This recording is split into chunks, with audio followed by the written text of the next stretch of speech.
Howdy folks, Kathy Williams-DeVries here, bringing you the final video in my series of videos on the Finzi 5 Bagatelles. The first 4 Bagatelles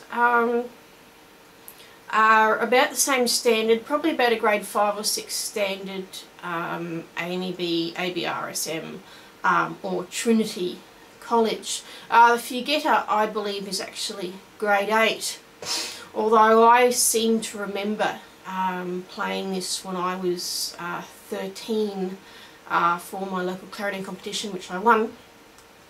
There's a few nasty bits here and there. It does go up to a top G, and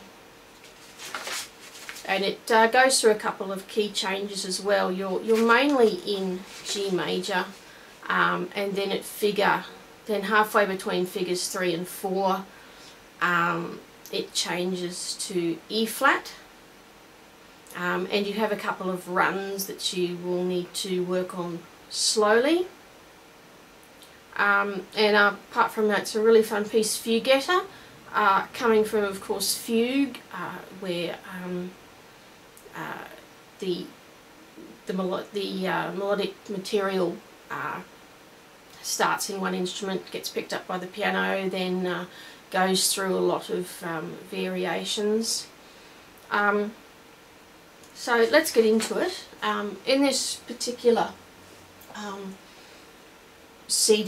backing CD I'm using, it's quite unusual because in most Music -1 CDs you'll get a count-in, whereas these particular CDs by Hal Leonard actually play some of the melodic material as an introduction. So in the case of the Fughetta, you actually get the first bar before the piece starts. So you want to be really rhythmically precise and disciplined, especially between 7 and 11, because the clarinet's on its own, and you need to play very rhythmically in time in order to pick up the piano at 10. Now I recommend the top G in bar 8 you actually tongue it, because sometimes I find the top G doesn't come out.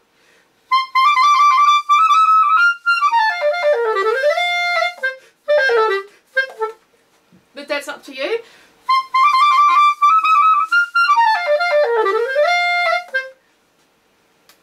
So well, let's play it anyway.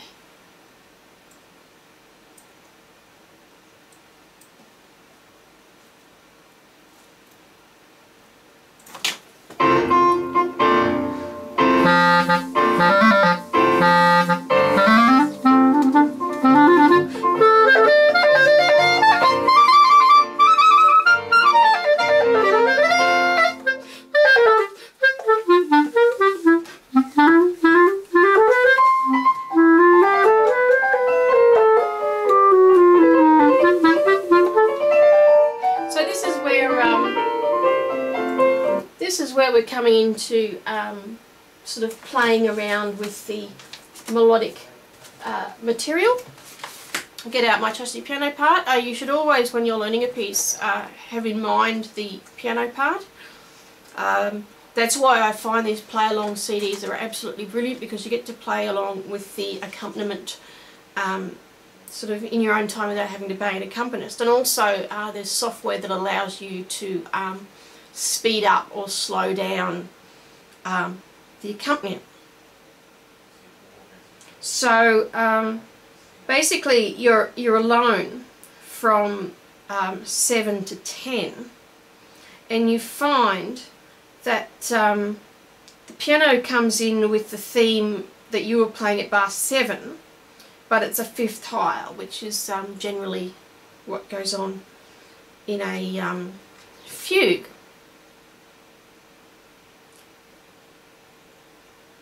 Now you also want to note the difference between in bar 8 the staccato under a slur as opposed to the normal staccato. Staccato under a slur is generally a little bit longer. The tonguing's not quite as hard, it's a soft tongue.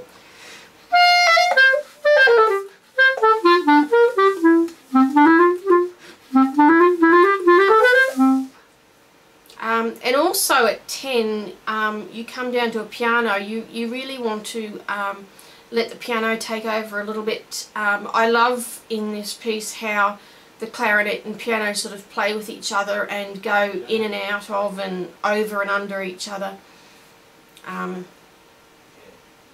So I'm going to play it again. Listen at bar 10 to the clarinet coming down, because it actually goes down to a double P at 14.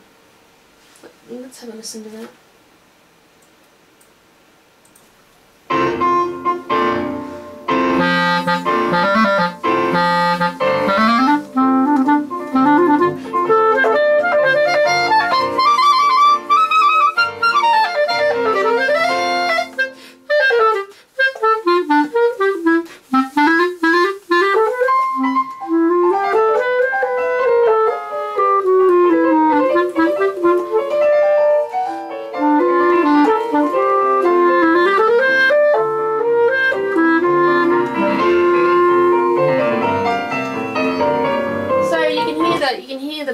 Little motifs winding its way in between the clarinet and piano. Note that at bar 12 it's really preferable to use the side F sharp.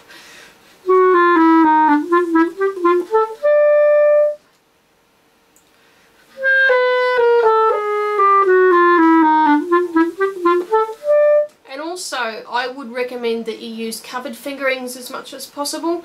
If you want a full explanation of covered fingerings, I will include the link to the video, which is making the most of your throat tones. For a B flat, I generally add these two fingers. Makes it a lot stronger.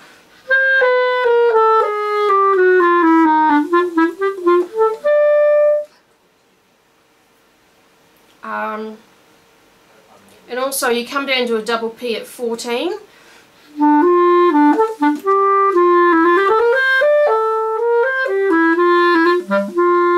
And make the legato very, very legato. Sort of, this is an English piece. Generally, in these sort of English pieces, I think of the endless rolling hillsides that you find in country England. Now, leading up to 2, there are a few tricky bits in here. The B natural before 2 bars before 2, I recommend that you use the forked fingering to get to the A sharp, although you will have to use the normal B fingering to get to the F sharp.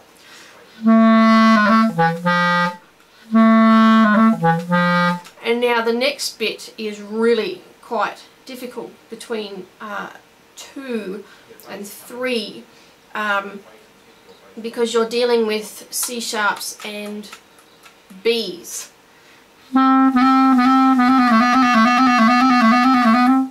This, I do recommend that you play this slowly.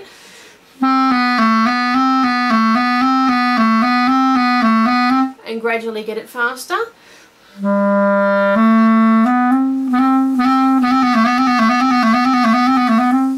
And come away to the double P. So let's come back a little.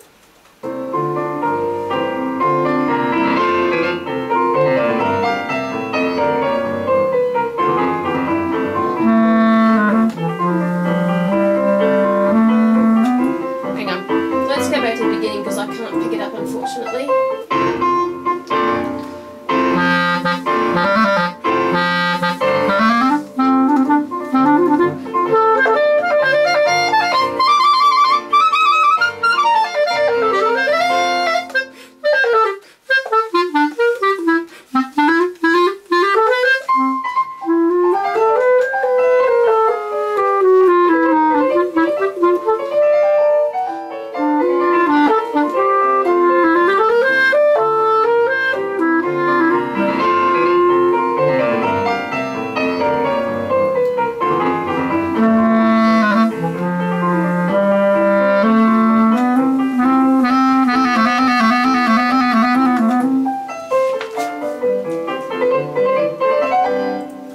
Okay, and then you need to do a quick page turn. You've only got just a little under 2 bars to turn.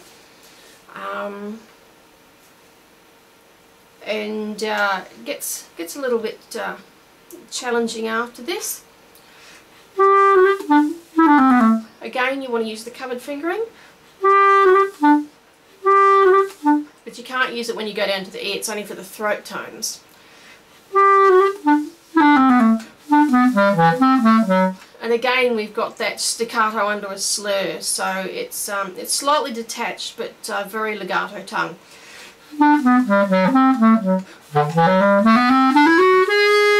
Now here in bar 28 you will need to use the right hand E because F sharp, G sharp.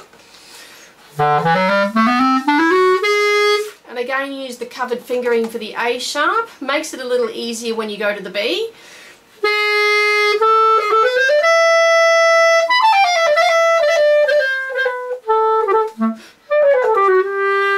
And in the second bar after 3, again you will need to use the D sharp, left hand C sharp to the B.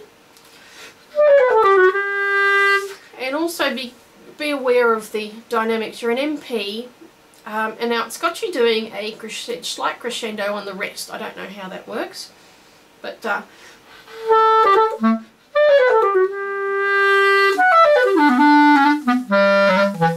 and also for the sextuplet in bar 33 you will need to practice that slowly.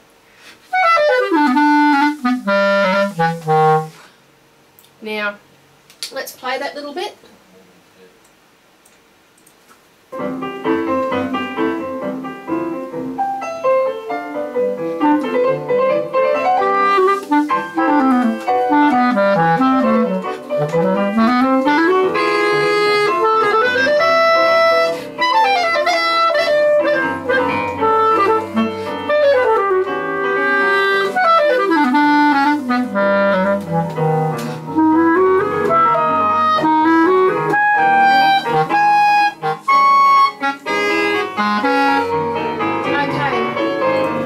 This is all a lot of fun here. Again, you're weaving. I love this weaving in and out tune.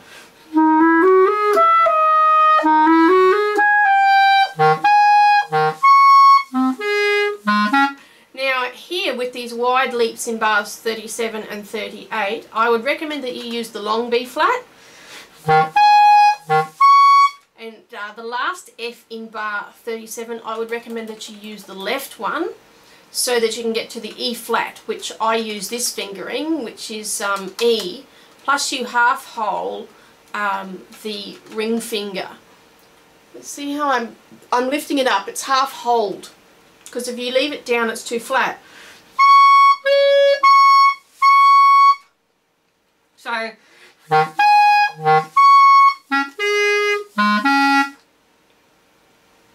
and then you've got your crescendoing and you're already forte. And we've changed to E flat major, 3 flats. Of course, a C flat is a B natural.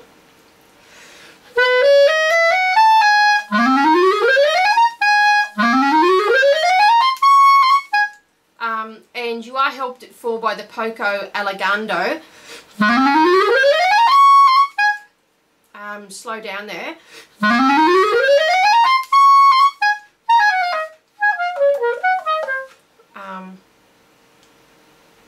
And also be aware in the bar after the R tempo after 4 that you will need to switch C's to get to the A flat. Or you can just easily slide from the E flat to the C. I don't normally do that, but to get to the A flat you kind of need it.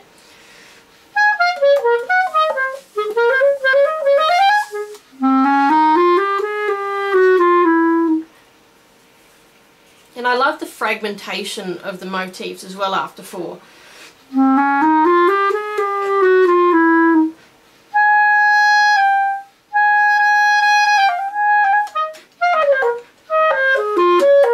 And note the bar bar before 5 that it's slurred, there's no staccato in there at all.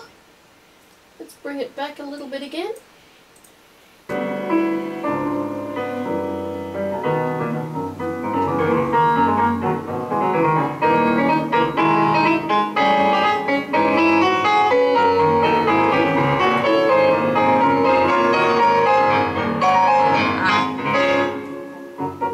Let's bring that a bit more.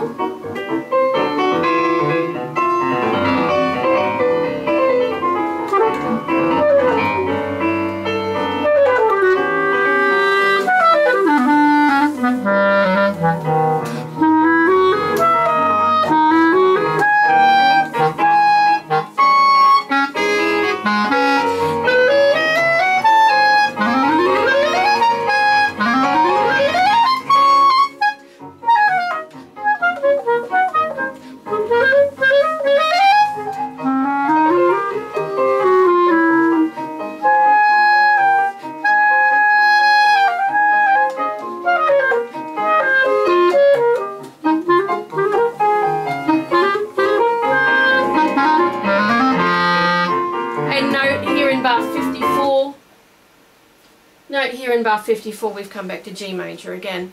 Can I also note that in bar 35 I do recommend the forked G flat and also the side G flat.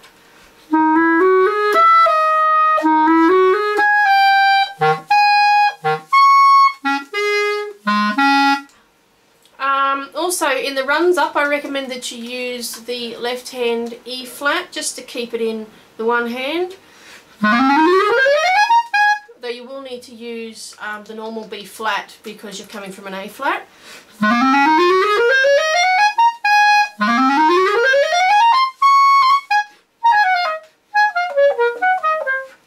So you see I'm sliding between the E flat and the C there. Right, so between 5 and 6 we've come back to G major. Note that in bar 56 it's slurred and no staccato. Make a difference there. Sorry.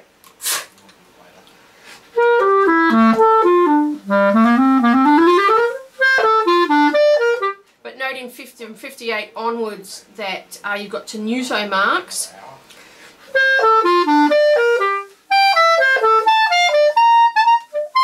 And note that it's tongued. And then leading to the end, we're back to that theme that we heard before. And the ending's absolutely darling. Try and play as soft as you can.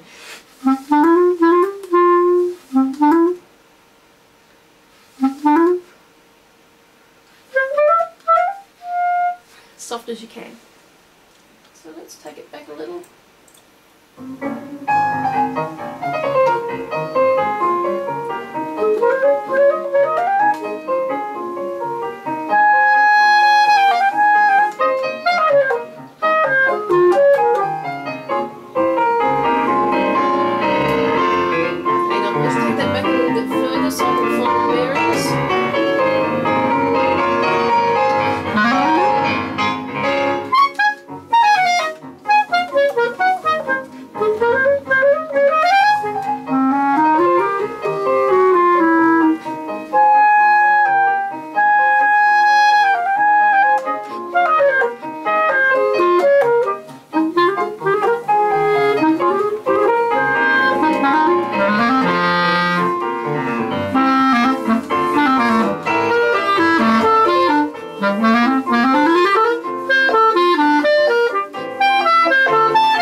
So very, very, very cute.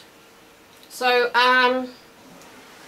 why don't I play that through for you, and then the next video you'll see will be me playing the piece in its entirety.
an absolutely delightful movement and a very fitting end to an absolutely delightful piece that probably doesn't get played as much as it should. I'm actually playing this piece in a recital coming up in about a month's time, so be sure to look that up on YouTube when I upload it. But that's the Finzi 5 Bagatelles. I hope that you found these videos informative. It's by no means an exhaustive set of videos, it's just to give you an idea and my interpretation of the pieces. I'm currently teaching these pieces actually for a student doing grade 6 at Trinity College. So yeah, that's my 2 cents on the Finzi 5 Bagatelles. Hope you've enjoyed it. Please be sure to look out for the video that I will be posting next of all 5. So thanks for listening. Bye for now.